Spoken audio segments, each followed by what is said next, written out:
Morning students and welcome students in my YouTube channel Amit Gupta Drug Pharmacology. Today we discussing about the part second of epilepsy. कल हमने first part of epilepsy देखा था.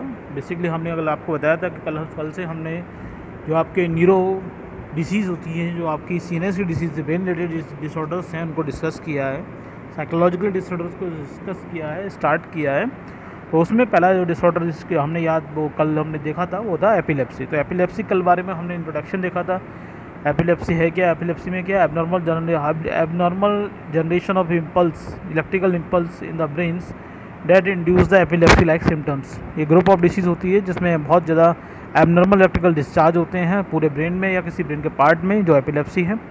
इसके बाद हमने देखा था कि एपिलेप्सी जो है वो या तो हमारे जो नॉर्मली क्या ब्रेन में जो हमारी एक्टिविटी के लिए क्या होती है, नॉर्मल अमाउंट में इलेक्ट्रिकल इम्पल्स जनरेट होना ज़रूरी होते हैं, लेकिन जब ये ज़रूरत से ज़्यादा होने लगते हैं तो वो एपिलेप्सी का कारण बनते हैं. ठीक है, तो epilepsy large number of neurons in focal area. मैंने फोकल एरिया तो बताया था कि हो सकता है कि आपको कोई ब्रेन में कुछ ये डैमेजिंग हो गई है, टिश्यू डैमेजिंग हो गई, वो फोकल एरिया बोलेंगे. उस फोकल एरिया में या पूरे ब्रेन में आपका जो ब्रेन में इलेक्ट्रिकल डिस्चार्ज एबनॉर्मल कंडीशन में हो रहे हैं और ज़्यादा हो रहे हैं, जिसकी वजह से एपिलेप्सी जैसी कंडीशन बनती है. फिर हमने क्लिनिकल मैनिफेस्टेशन की बात की थी. क्लिनिकल मैनिफेस्टेशन में हमने देखा था कि on the basis of symptoms, location, intensity and electrical discharge की बेस पे हमने एपिलेप्सी को 4 पार्ट में बांटा था. Number 1 generalise seizures, number 2 partial focal seizures, number 3 unclassified seizure, number 4 status epilepticus. ठीक है, फिर हमने जनरलाइज सीजर की बात की. जनरलाइज सीजर क्या है, जो सीजर्स दोनों हेमीस्फीयर, हमारे दोनों ब्रेन के होल ब्रेन में इलेक्ट्रिकल इम्पल्स का एबनॉर्मल जनरेशन हो रहा है और वो राइट एंड लेफ्ट हेमीस्फीयर दोनों में बराबर हो रहा है, तो उस कंडीशन को हम जनरलाइज सीजर्स कहते हैं. और जनरलाइज सीजर्स की बात करें तो ये भी आपके 2-3 टाइप के होते हैं, जैसे जनरलाइज टोनिक क्लोनिक सीजर्स. इसमें टोनिक एंड क्लोनिक फेज दोनों होगी. टोनिक का मतलब क्या होता है, कॉन्ट्रैक्शन ऑफ द मसल्स, और क्लोनिक का मतलब क्या होता है, abnormal movement of the organs. जैसे टंग बाहर आ जाना, टंग बाहर आ जाती है क्या है, that is the abnormal movement. Tongue का जीभ से कट जाना, that is the abnormal movement. Abnormal movements होंगे हमारे मसल्स के अंदर, that is the clonic phase. और एबनॉर्मल कॉन्ट्रैक्शन होगा मसल्स में, that is the tonic phase. और जनरलाइज टोनिक क्लोनिक सीजर में आपके पहले अनकॉन्शियस फेज कंडीशन होगी और टोनिक क्लोनिक फेज भी इंक्लूड होती है. इसी तरीके से हमने देखा था जनरलाइज टोनिक सीजर्स में इसमें क्लोनिक फेज नहीं होती है. जनरलाइज टोनिक सीजर्स में ओनली टोनिक फेज होगी. लॉस ऑफ कॉन्शियस के साथ में टोनिक सीजर्स होंगे, यानी कि मसल्स ऑफ कॉन्ट्रैक्शन होगा. फिर हमने देखा था generalise clonic seizures. Generalise clonic seizures में देखा था तो इसमें टोनिक फेज अब्सेंट है, बस क्लोनिक फेज होगी. क्लोनिक फेज मतलब क्या है, एबनॉर्मल मूवमेंट ऑफ ऑर्गन्स होंगे. फिर उसके बाद डी हमने बात की थी एटोनिक सीजर्स की या कैनेटिक सीजर की, जिसमें क्या sudden loss of muscle stone होता है. मसल स्टोन का एकदम लॉस हो जाएगा और मसल स्टोन का अचानक ही लॉसेस हो जाना, मसल स्टोन का एकदम लॉस हो जाना. तो क्या सिम्टम हमको ऑब्जर्व होते हैं, ड्रॉप हेड एकदम गिर जाएगा आपका, जहाँ भी हेड रख कर बैठे हैं. ड्रॉप लिम्ब, हाथ कहीं यहाँ पैर कहीं आपने रखा है तुरंत नीचे गिर पड़ेगा. और कोई पेशेंट अगर वो जिस तरह का पेशेंट कोई चल रहा है तो वो स्लिप होकर नीचे गिर पड़ेगा, खड़ा भी नहीं हो पाएगा. उसके बाद हमने एब्सेंस सीजर की बात की. एब्सेंस सीजर में क्या होता है, loss of brief loss of unconsciousness condition होती है. इसका मेन सिम्टम होता है कि बीच में कोई सेंटेंस अगर कोई पेशेंट बोल रहा है तो बीच में एकदम शांत हो जाता है, वो कुछ टाइम तक नहीं बोलता है, stop the middle in the sentence हो जाता है. और ये मोस्टली कंडीशन चाइल्डहुड में दिखती है, लेकिन जैसे जैसे एडल्टहुड में कंडीशन आती है वैसे वैसे ये सिम्टम्स रिमूव होना शुरू हो जाते हैं. ये तो बात हुई जनरलाइज सीजर्स की. फिर हमने पार्शियल सीजर्स की बात की, फोकल सीजर की बात की. फोकल सीजर्स में क्या है, एक आपका ब्रेन का एक हेमीस्फीयर, यानी कि 1-2 हेमीस्फीयर आपने पढ़े होंगे जब आपने एनाटॉमी में ब्रेन पढ़ा होगा, तो 2 हेमीस्फीयर में एक हेमीस्फीयर आपका होगा मेनली इफेक्टेड होता है, जहाँ पर फोकल एरिया है. फोकल एरिया मतलब वहाँ के टिश्यू डैमेजिंग है या इंजरी कांड या फिर कोई इंजरी हो सकती है, एक्सीडेंटल इंजरी हो सकती है या टिश्यू इंजरी हो सकती है. तीनों इंजरी की वजह से वहाँ के जो न्यूरॉन्स हैं वो डैमेज हैं, तो उस पार्ट में क्या है, फोकल सीजर्स होंगे.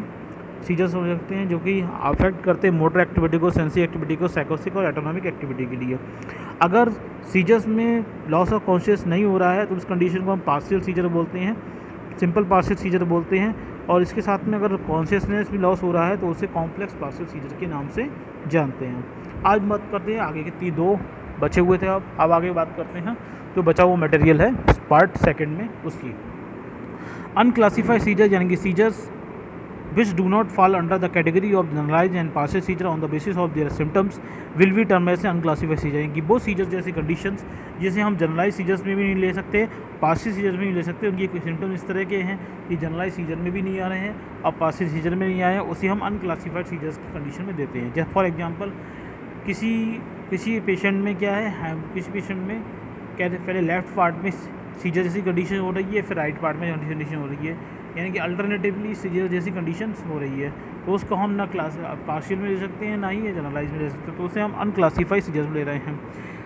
फिर नंबर 4 आता है स्टेटस एपिलेप्टिक्स। स्टेटस एपिलेप्टिक्स में ये क्या है, epileptic seizures normally last a few minutes, however sometimes ये सीजर्स में बिकम एक्सेसिवली प्रोलॉन्ग। कभी कभी ऐसा होता है कि सीजर्स होता है वो आपका मेजॉरिटी क्या है, फ्यू मिनट्स यानी 1 या 1.5 मिनट के बीच में सीजर्स बढ़ता है, लेकिन कभी कभी जब सीजर्स होता है वो 1.5 मिनट्स या 2 मिनट से ज़्यादा हो, 3 मिनट 5 मिनट तक पहुंच रहा है, उस कंडीशन को हम स्टेटस एपिलेप्टिक्स कहते हैं। This is condition called status epilepticus. It is the more common seen in generalize tonic type of seizures. इसमें हम देखेंगे तो symptoms mainly generalize tonic clonic seizures के टाइप के सिम्टम्स हमें ऑब्जर्व होते हैं।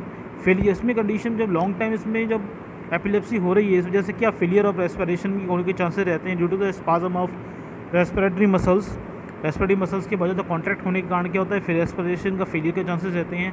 एसिडोसिस के चांसेस रहते हैं क्योंकि प्रोलॉन्ग मसल्स कॉन्ट्रैक्शन हो रहा है, तो ये लाइफ थ्रेटनिंग है। इसके लिए जैसे क्या होता है, जब अगर कोई पेशेंट स्टेटस एपिलेप्टिस का है तो उसके लिए मेडिकल इमरजेंसी कंडीशन होती है, इसलिए उस पेशेंट को हॉस्पिटल में तुरंत पहुँचाना चाहिए, नहीं तो उसके लाइफ ट्रीटेड मतलब रेस्पिरेटरी फेलियर हो गया तो वो उसकी डेथ भी हो सकती है। तो इसमें स्टेटस एपिलेप्टिस के लिए हम मेजॉरिटी अगर किसी को स्टेटस एपिलेप्टिस पढ़ रहे हैं तो उसको हम हॉस्पिटलाइज करना बहुत ज़रूरी है, अगर हॉस्पिटलाइज नहीं करेंगे तो उसकी जान भी जा सकती है।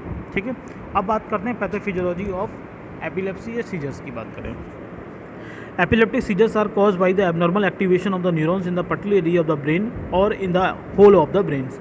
ये हम कल बात कर चुके थे कि एपिलेप्सी में क्या है कि जो आपके सीजर्स डेवलप हो रहे हैं वो एबनॉर्मल एक्टिवेशन ऑफ जो आपके न्यूरॉन्स हैं ब्रेन में वो बहुत ज़्यादा एबनॉर्मल एक्टिवेशन हो रहे हैं, चाहे किसी particular area of the brain में या पूरे होल ऑफ द ब्रेन में, जिसकी वजह से क्या होता है, जिससे जो है एबनॉर्मल पैटर्न ऑफ डिस्चार्ज, जिसकी वजह से क्या होता है एबनॉर्मल कंडीशन एबनॉर्मल अमाउंट में इलेक्ट्रिकल इम्पल्स डिस्चार्ज होते हैं, उस वजह से जो कि एपिलेप्सी जैसी कंडीशन को बनाते हैं। Normal brain activity characterise by the sequential stimulation of the group of neurons और ऐसे information transfer between the area of the brain. लेकिन नॉर्मली कंडीशन में नॉर्मल ब्रेन एक्टिविटी होती है, उसमें क्या 1 बाई 1 स्टेप से आपके न्यूरॉन्स में इम्पल्स या इलेक्ट्रिकल डिस्चार्ज जनरेट होते हैं और जिसके थ्रू क्या होती है ये ब्रेन के एक एरिया से दूसरे ब्रेन के एरिया में इंफॉर्मेशन ट्रांसफ़र होती है। लेकिन ये सिक्वेंशियल स्टिमुलेशन ऑफ न्यूरॉन्स ना होकर एक्सेस अमाउंट में एब्नॉर्मल अमाउंट में न्यूरॉन्स का स्टिमुलेशन हो रहा है, तो वो क्या कहते हैं, तो वो कंडीशन एपिलेप्सी जैसी कंडीशन को जनरेट करते हैं। लेकिन sequential stimulation of group of neurons हो रहे हैं तो वो आपकी जनरल नॉर्मल कंडीशन ब्रेन की बनी रहती है। नेक्स्ट पॉइंट की बात करते हैं तो inhibitory mechanism of the brain control the over activity of the electrical discharge, जैसे इंपॉर्टेंट इनहिबिटरी मैकेनिज्म। अब क्या ब्रेन में 2 टाइप की मैकेनिज्म होती है, कि इनहिबिटरी मैकेनिज्म होती है और एक्साइटेटरी मैकेनिज्म होती है। इनहिबिटरी मैकेनिज्म क्या है, ब्रेन के हमारे इम्पल्स को डाउन करते हैं, यानी ब्रेन के इम्पल्स को रेगुलेशन जो इम्पल्स बहुत ज़्यादा जनरेट हो रहे हैं उसको कम करने का काम करेंगे। और एक्साइटेटरी मैकेनिज्म क्या होती है, उस इम्पल्स को जनरेट को बहुत ज़्यादा बढ़ाते हैं। अगर हमारी इनहिबिटरी मैकेनिज्म और एक्साइटेटरी मैकेनिज्म बैलेंस में है, यानी दोनों inhibitory mechanism equal to the excitatory mechanism दोनों बराबर में है, तो नॉर्मल कंडीशन ब्रेन की बनी हुई है। इस कंडीशन में एपिलेप्सी जैसी कंडीशन नहीं बनेगी। ठीक है, लेकिन इन कंडीशन में इनहिबिटरी मैकेनिज्म कम हो गया, एक्साइटेटरी मैकेनिज्म बढ़ गया, एक्साइटेटरी मैकेनिज्म प्रमोट हो गई, बढ़ गई, तो उस कंडीशन में एपिलेप्सी के चांसेस बढ़ जाएंगे। तो वही यहाँ पर होता है, तो उसको समझ लेते हैं इनहिबिटरी मैकेनिज्म है क्या। इनहिबिटरी मैकेनिज्म में कुछ इंपॉर्टेंट न्यूरोट्रांसमीटर्स होते हैं, वो कैसे कैसे रेगुलेट करते हैं। जैसे नंबर 1 की बात करें, गाबार्जिक न्यूरॉन्स, यानी गाबा जो वो न्यूरॉन जो कि गाबा का ट्रांसमिशन करती है, यानी कि alpha amino butyric acid. GABA मतलब क्या हो गया, अल्फा अमीनो ब्यूटारिक एसिड, जो principal inhibitory neurotransmitter in the brain, जो हमारे ब्रेन के न्यूरोट्रांसमीटर्स हो रहे हैं, यानी कि इलेक्ट्रिकल इम्पल्स जो ट्रांसफ़र हो रहे हैं उनको रोकने के लिए मेन जो न्यूरोट्रांसमीटर होता है वो कौन सा होता है हमारे में ब्रेन में, गाबा होता है। ठीक है, it suppress the excitatory neurotransmitter in the brain. ये एक्साइटेटरी न्यूरोट्रांसमीटर्स यानी इम्पल्स होती है, इनको सप्रेस करने का काम करते हैं ब्रेन में। एग्जांपल मैं आपको बताऊं, अगर कोई आदमी अल्कोहल ले रहा है, अल्कोहल के अलावा उससे हम कोई नींद की गोली दे रहे होते हैं, डिप्रेसिव गोली दे रहे होते हैं, वो सभी क्या करते हैं, गावा के लेवल को बढ़ाते हैं। अल्कोहल भी गावा के एक्शन को बढ़ाता है। जब गावा का एक्शन बढ़ेगा तो ऑटोमेटिक हमारे न्यूरोट्रांसमीटर होते हैं सप्रेस होने लगते हैं, तो ब्रेन की एक्टिविटी कम होने लगती है और नशा आने लगता है। सेम अगर हम कोई नींद की गोली या इस तरह की चीज़ें लेते हैं, वो भी हमारे गावा एक्टिविटी को बढ़ा रहे होते हैं, जिससे कि क्या होता है, ब्रेन की ओवर एक्टिविटी कम होने लगती है और हमारा ब्रेन डिप्रेस होने लगता है, तो भी वो हमारी ब्रेन की एक्टिविटी एक्साइटेड एक्टिविटी को कम करते हैं। यानी गावा क्या कर रहा है, हमारी एक्साइटेटरी न्यूरोट्रांसमीटर्स की लेवल को कम करता है, उनकी ओवर एक्टिविटी को कम करता है। इसी तरीके से सेकंड की बात करें, activation of potassium ion conduct and hyperpolarisation of neurons. ये मैंने आपको पढ़ाया था, बताया भी था कि न्यूरॉन्स के अंदर क्या होता है, अगर पोटेशियम चैनल ओपन होंगे तो क्या होगा, हाइपरपोलराइजेशन होगा, और हाइपरपोलराइजेशन में क्या होता है, इम्पल्स आगे बढ़ नहीं पाता है। डीपोलराइजेशन कंडीशन में क्या होता है, इम्पल्स एक नर्व से दूसरे नर्व में जाता है। अगर हाइपरपोलराइजेशन हो रहा है तो एक नर्व से दूसरे नर्व में इम्पल्स का ट्रांसमिशन नहीं हो पाएगा, तो इलेक्ट्रिकल डिस्चार्ज रुक जाएगा। यानी कि पोटेशियम जो आयंस के कंडक्टेंस हैं, पोटेशियम आयन कंटिन्यू इंटर हो रही है, वो भी हमारे हेल्पफुल होता है इनहिबिटरी मैकेनिज्म में। नंबर सी बात है adenosine. Adenosine generate from the ATP during the neural activity. जब न्यूरल एक्टिविटी हो रही है तो एटीपी का यूटिलाइजेशन होता है, और उस ड्यूरेशन में क्या होता है, एडिनोसिन का जनरेट होती है। एटीपी का यूटिलाइजेशन होगा, एडिनोसिन का जनरेशन होगा। अब ये एडिनोसिन क्या करती है, बाइंड करती है specific receptor of the neurons पे, जिसकी वजह से क्या होता है, वो न्यूरॉन्स क्या होता है, सप्रेस हो जाता है। सप्रेस देर एक्साइटेशन, जो एक्साइटेशन होता है न्यूरॉन्स का, वो सप्रेस हो जाता है ड्यू टू द एडिनोसिन उस न्यूरॉन्स के स्पेसिफिक टाइप के रिसेप्टर्स पे जब बाइंड होने के कारण। तो ये तीन मैकेनिज्म जो कि इनहिबिटरी है, इनहिबिटरी यानी कि हमारी जो एक्साइटेशंस हो रहे हैं ब्रेन को, उनको कंट्रोल करने का काम करती हैं। अब बात करते हैं excitatory mechanism of the brain stimulate the over activity of the electrical discharge. यानी कि वो मैकेनिज्म जिसके थ्रू हमारे वो ओवर जो ब्रेन में ओवर इलेक्ट्रिकल डिस्चार्ज है वो आपके स्टिमुलेट हो जाते हैं, बढ़ जाते हैं। The important excitatory mechanism include में मेनली दो माने गए हैं। पहला क्या है, glutamate receptors agonist of NMDA. Glutamate neurotransmitter, जो ग्लूटामेट न्यूरोट्रांसमीटर है वो आपका एक्साइटेटरी न्यूरोट्रांसमीटर है, जो ब्रेन की ओवर एक्टिविटी को बहुत ज़्यादा बढ़ा देते हैं। इसके अलावा जो एनएमडीए रिसेप्टर होता है, यानी कि N methyl D aspartate receptors होता है, उसके कोई एगोनिस्ट हैं जो उस पर रिसेप्टर को एक्टिवेट करेंगे, वो भी उसके ब्रेन की हमारी एक्साइटेटरी एक्टिविटी को ब्रेन को बढ़ा देते हैं। नंबर बी की बात करें, a role of activation of transmit T type calcium channel in the thalamic neurons. जो हमारे ब्रेन में थैलेमिक न्यूरॉन्स हैं उसमें टी टाइप कैल्शियम चैनल हैं, अगर वो आपके एक्टिवेटेड हैं तो कैल्शियम की एंट्री ज़्यादा होगी, और जब कैल्शियम की एंट्री ज़्यादा होगी तो न्यूरॉन्स का जनरेशन और न्यूरॉन्स का कंडक्शन भी ज़्यादा अमाउंट में होगा। तो न्यूरॉन्स का जनरेशन, न्यूरॉन्स कंडक्शन ज़्यादा होगा तो वो भी क्या एक्साइटेटरी न्यूरोट्रांसमीटर्स को बढ़ाने काम कर रहे हैं, स्टिमुलेट का काम कर रहे हैं। तो ये तीन हैं, glutamate neurotransmitters, agonist of NMDA receptors, और activation of T type calcium channel in the thalamic neurons are responsible for the stimulation of activity of electrical discharge. Electrical discharge को ये बढ़ाने का काम करते हैं। अब बात करते हैं, ये दोनों चीज़ समझ में आ गई कि इनहिबिटरी मैकेनिज्म क्या है, इनहिबिटरी न्यूरोट्रांसमीटर क्या है, और एक्साइटेटरी न्यूरोट्रांसमीटर क्या है, एक्साइटेटरी मैकेनिज्म क्या है। It follow therefore that A deficiency of inhibitory mechanism और एक्सेसिव एक्साइटेटरी न्यूरोट्रांसमीटर में राइज द एपिलेप्टिक डिस्चार्ज। यानी कि इसका मतलब क्या है कि अगर इनहिबिटरी मैकेनिज्म या तो कम हो जाए, उस कंडीशन में इनहिबिटरी मैकेनिज्म कम हो जाए, और या फिर एक्साइटेटरी मैकेनिज्म बहुत ज़्यादा बढ़ जाए, तो दोनों ही चीज़ें क्या करेंगी, एपिलेप्सी को कॉज करती हैं। इनहिबिटरी मैकेनिज्म या तो बहुत ज़्यादा कम हो जाए तो भी एपिलेप्सी कॉज होगी, या फिर एक्साइटेटरी न्यूरोट्रांसमीटर्स होते हैं, एक्साइटेटरी मैकेनिज्म होती है, वो बहुत ज़्यादा बढ़ जाए, यानी कि over production of electrical discharge होगा, तो जो कि एपिलेप्टिक जैसे चांसेस को डिस्चार्ज, एपिलेप्टिक डिस्चार्ज यानी एपिलेप्टिक जैसे सिम्टम्स बन के आ जाते हैं। Overall deficiency of GABAergic activity, गाबार एक्टिविटी कम हो जाए। Excessive activity of excitatory neurotransmitter, जो एक्साइटेटरी न्यूरोट्रांसमीटर की क्वांटिटी बढ़ जाए। Abnormality of the ion conduction, sodium, potassium and calcium, उनका कंडक्शन जो सेल के अंदर एंट्री है पोटेशियम की कम हो जाए, कैल्शियम की बढ़ जाए। Change in the nutrition, glucose और ऑक्सीजन प्रॉपर अमाउंट में हमारे ब्रेन के न्यूरॉन्स को नहीं पहुंच पाए। केमिकल इन्वायरमेंट यानी कि पीएच और आयन कंसनट्रेशन प्रॉपर तरीके से मेंटेन ना रहे।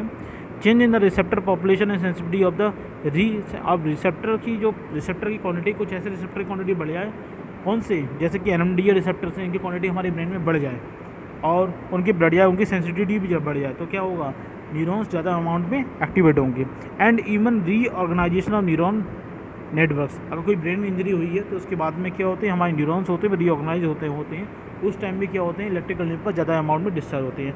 मे आल भी contribute in the pathogenesis of epilepsy. ये सभी जो फैक्टर्स होते हैं वो आपके पैथोजेनेसिस के लिए, इंड्यूस के लिए रिस्पॉन्सिबल होते हैं। तो ये हुआ आपका पैथोफिजियोलॉजी ऑफ द एपिलेप्सी और टाइप ऑफ एपिलेप्सी या क्लिनिकल मैनिफेस्टेशंस एंड ये इंट्रोडक्शंस। वीडियो समझ में आया हो तो लाइक ज़रूर कीजिएगा, और आपका कोई क्वेश्चंस बन रहा है तो कमेंट बॉक्स में ज़रूर पूछिएगा, और आपको लगता है कि ये वीडियो किसी को शेयर करने पर उसके हेल्पफुल हो सकता है तो ज़रूर उसको शेयर कीजिएगा। अगर आपने अब तक मेरे चैनल को सब्सक्राइब नहीं किया है तो ज़रूर सब्सक्राइब कीजिएगा। नेक्स्ट वीडियो में मिलेंगे, नेक्स्ट लेक्चर के साथ मिलेंगे, नेक्स्ट डिसीज के साथ में। तब तक के लिए थैंक यू।